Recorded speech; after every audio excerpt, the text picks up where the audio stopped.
Halo semuanya, perkenalkan kami dari kelompok 1 akan meringkas tentang jurnal yang berjudul Kajian Kestabilan Lereng Batuan menggunakan klasifikasi massa batuan, metode elemen, hingga analisis batuan jatuh. Dan saya Natalia Fedika Mandoen dengan NIM 2022-63004. Saya Filakin Sabandar, NIM 2022-63010. Saya Muhammad Irwana Sigara Nasir dengan NIM 2022-63042. Permasalahan utama yang dibahas dalam jurnal ini adalah ketidakstabilan lereng batuan akibat pemotong tubuh batuan di area tambang. Pemotongan ini dapat menyebabkan kelongsoran dan runtuhan batuan, terutama di bagian lereng tempat akan dibangun crushing plant. Karena itu, diperlukan analisis massa batuan, arah dan kemiringan kekar, serta simulasi kestabilan lereng agar dapat menentukan jarak aman dan metode perkuatan yang tepat.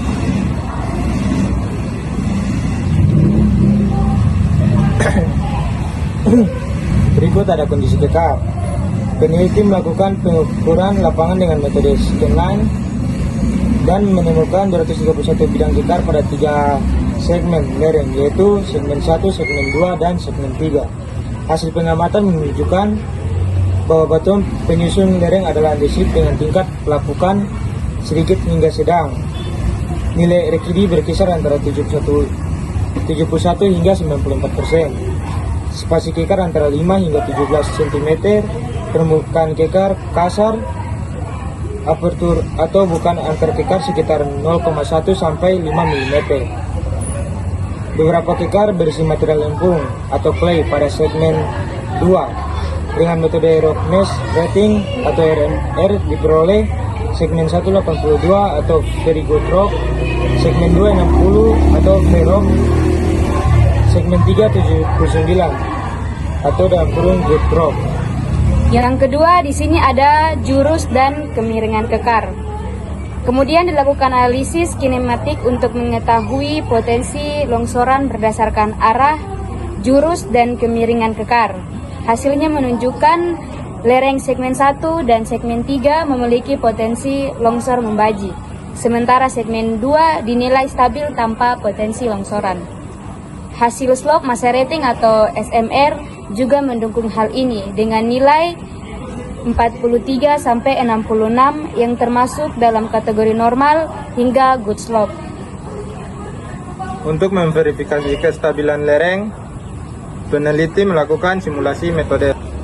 Untuk memverifikasi kestabilan lereng, peneliti melakukan simulasi metode elemen hingga finite element method.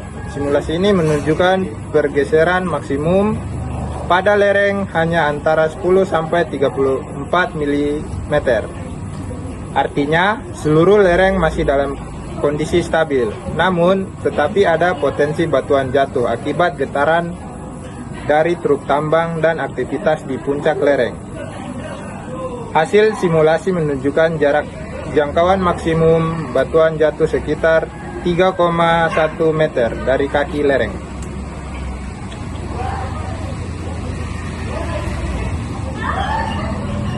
Berdasarkan hasil tersebut, peneliti memberikan beberapa rekomendasi.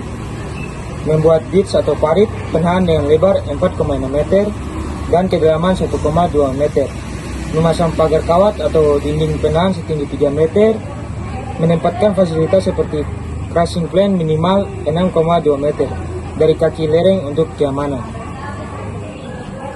Kesimpulannya, lereng batuan andesit di PT Widaka Indonesia masih tergolong stabil dengan kondisi massa batuan fair hingga very good rock. Meskipun demikian, diperlukan tindakan pencegahan seperti perkuatan lereng dan pagar pelindung agar risiko batuan jatuh dapat diminimalkan. Demikian penjelasan kami tentang jurnal ini. Terima kasih telah menonton, semoga bermanfaat.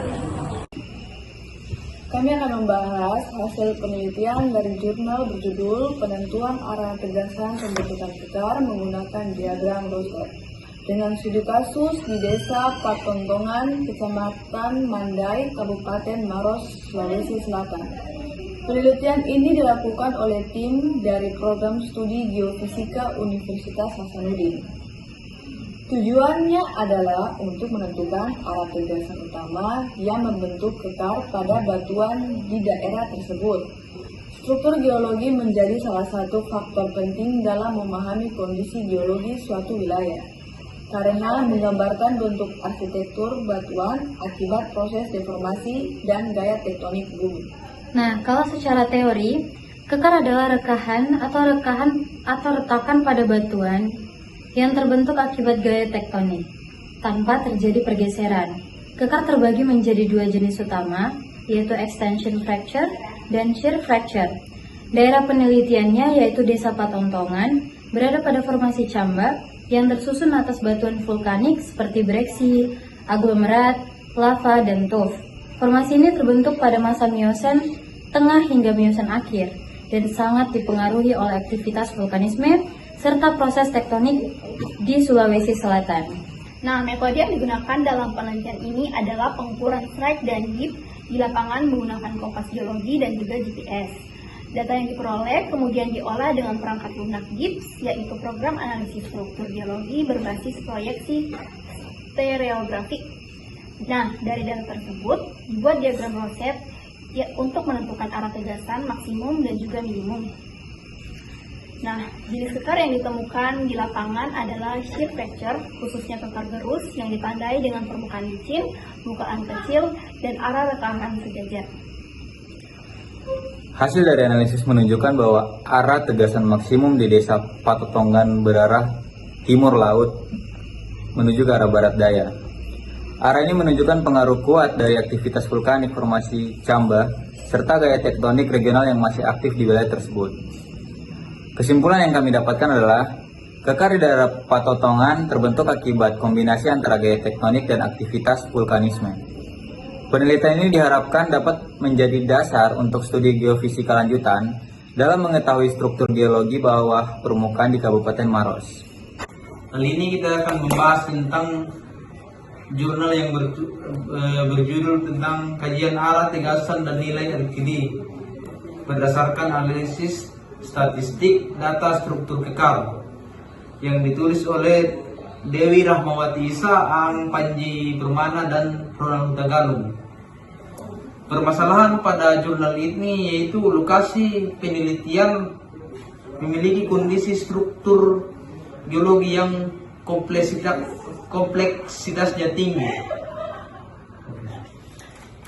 Jadi pada jurnal ini kita dapat ada beberapa data kondisi kekar, yaitu yang pertama isian, bukaan, spasi, sama panjang kekar. Untuk yang data pertama kita dapat spasinya yaitu 8 cm, dan untuk isiannya yaitu 0 atau tidak ada, dan untuk bukaannya yaitu 3 cm, dan untuk panjangnya yaitu 20 cm. Terus yang kedua yaitu datanya yaitu spasinya 12 cm, untuk isiannya tidak ada, dan bukaannya yaitu 2 cm, dan panjangnya yaitu 18 cm. Dan untuk data ketiga dengan spasi kekarnya itu tidak ada dan isiannya juga tidak ada. Nah, untuk bukaannya itu 1 cm dan panjangnya itu 40 cm. Terus untuk yang data keempat yaitu dengan panjangnya yaitu 5 cm dan untuk isiannya tidak ada. Terus bukaannya 1 dan panjangnya yaitu ada 42 cm. Untuk data kelima yaitu tidak ada, isiannya juga tidak ada. Terus bukaannya juga isinya tak ada 1 cm dan panjangnya yaitu 16 cm. Untuk data selanjutnya yaitu ada dengan spasi 8 cm dan isian tidak ada. Untuk bukaan 1 cm dan panjang yaitu 17 cm. Untuk selanjutnya itu dapat dilihat pada tabel pada jurnal untuk lebihnya. Jadi kesimpulannya itu hasil survei lapangan menunjukkan ternyata tidak ditemukan mineral lain sehingga kualitas batuannya masuk golongan sangat lemah sehingga rawan longsor.